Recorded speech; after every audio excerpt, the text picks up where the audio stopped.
Machines have always served us, made our lives easier. Actually, through machines, we harness the power of the universal forces that are already available in this universe, such as gravity, thermodynamics, electromagnetic forces, and others. However, because of these same forces, machines sometimes cannot fulfill their purpose.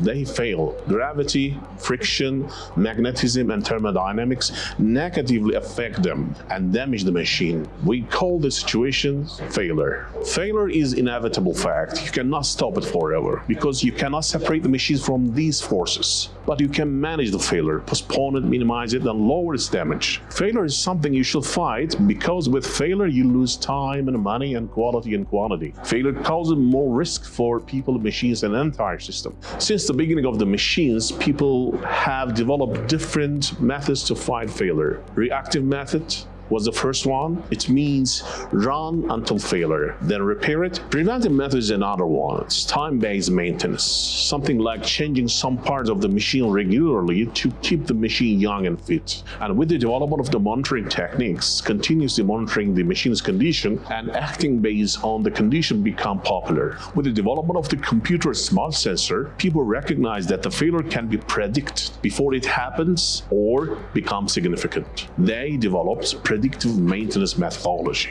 Later on, people tend to approach the machine and its problem like a health problem of a living organism. A machine can be sick and should be cured before its sickness becomes dangerous. We call this approach prescriptive maintenance. The main purpose in all these maintenance approaches to find a balance between two delicate situations in machine usage: minimize downtime and maximize lifetime of the machine. We want to use the machine as long as possible, but we don't want them to fail due to prolonged usage. We want to keep them healthy, but we need to run them to manufacture something. These two contradictory situations create stress on us. Machines can do different things, but whatever they are, whether they are laundry machines or sophisticated drilling machines, they nearly do the same thing and contain similar components. They consist of some rotation equipment, some other parts directing and manipulating these rotations. In modern machines, we call these parts motor, coupling, bearing, gearbox,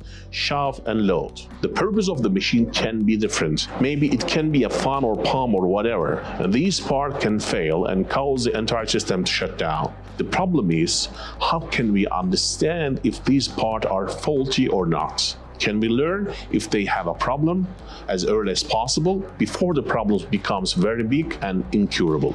To understand if a human is healthy or sick, first we can ask them what kind of symptoms they have.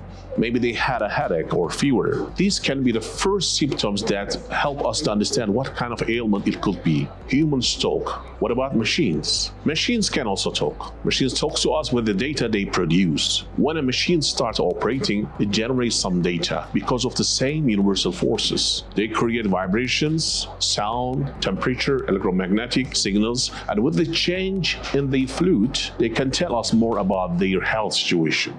If we are able to listen to this language and interpret their language, we can detect their health just like humans. We mentioned that the failure is inevitable. Machines start failing soon after installation. The life cycle of failure let us know how it happens and how a failure manifests from single fault to very sophisticated failure. The first system that we get from the machine is ultrasound data.